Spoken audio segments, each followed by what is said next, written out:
I'm Bill Hawkins with AARP, and we thank you for joining this Fraud Watch Alert. Headlines about the war in Ukraine are everywhere, and many Americans want to make donations to the relief organizations that are struggling to help these folks. But as we know, scammers take advantage of your generosity. We're joined by Bob Negro. Bob is a volunteer with the AARP Fraud Watch Network. He also, for 20 years, was a criminal investigator. So, Bob, let's talk about what folks need to be aware of in relation to donations for Ukrainian charities. Well, you're exactly right, Bill. Every time a natural disaster or a human tragedy like the war in the Ukraine occurs, the scammers come out of the woodwork to take advantage of the charitable instincts of generous Americans. In fact, both the Better Business Bureau and the Federal Trade Commission have recently issued warnings about scammers posing as charitable organizations aiding the Ukrainian war effort. There are a number of phony charities posing as legitimate entities. These fake charities will use a technique called spoofing to manipulate your caller ID on your phone to make it look like the call is coming from a legitimate, well-known charity like the Red Cross. Or the scammers may just set up fake charities with a similar name to a legitimate charitable organization.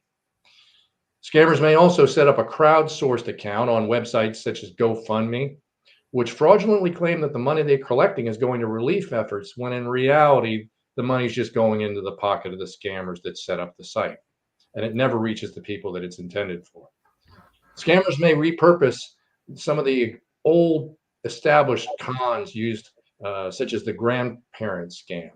Many of you may have heard of this one, where an older person normally gets a call in the middle of the night from a relative claiming they're in dire need of funds due to an emergency. Well, in this case, the caller would be trying to pretend to be a family member that's stuck in Russia or the Ukraine and needs money to fly home.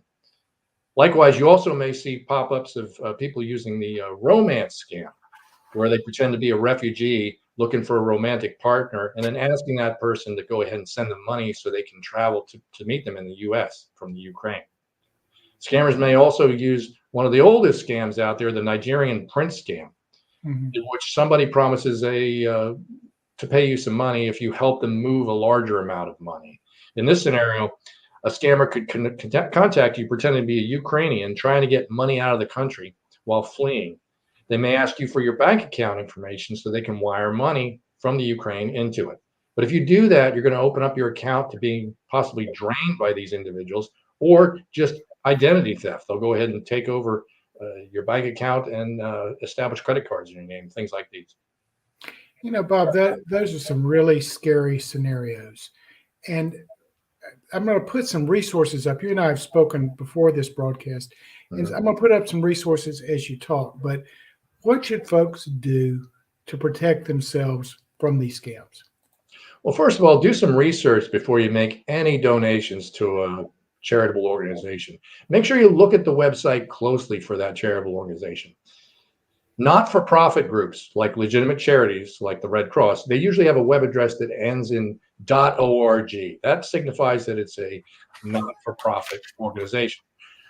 Now, commercial companies will use a website that ends in the .com address that you're used to with, where you buy things online. If you see a .com, it's probably not a legitimate charitable organization, and you shouldn't send your money there. It also makes sense to run the name of any charity you're thinking about donating to through a website like CharityWatch.org or CharityNavigator.org.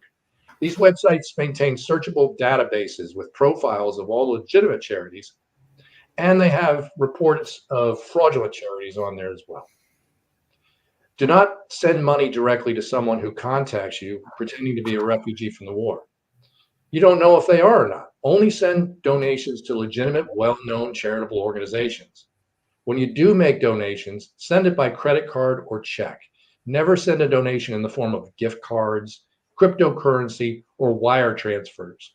Those are the ones that the scammers usually want you to use because they're untraceable.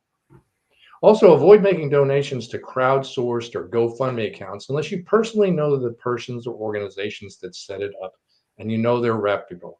I say you should try and give to local charities as much as possible because you know who they are. They're in your own neighborhood. You know, Bob, these are some scary things, as we said earlier. But what should folks do if they suspect that they might have fallen for one of these criminal spiel? Well, as usual, when you fall for something like that, it's not just unfortunate, it's a crime and it needs to be reported. You can report it to the local police, the state police, the Alabama Attorney General's office, or the Federal Trade Commission at reportfraud.ftc.gov. You can also report fraudulent charity organizations to the Better Business Bureau at BBB Scammer Tracker. Just Google it, it'll take you to the right link. And of course, you can always keep up to date on whatever the latest frauds are, including the Ukrainian war related frauds, by reviewing the AARP's Fraud Watch Network website. I highly recommend you do so. And at the bottom of our screen, I've put the number that you can also call to get those resources. Bob, this is great information. What would you like to leave our viewers with right now?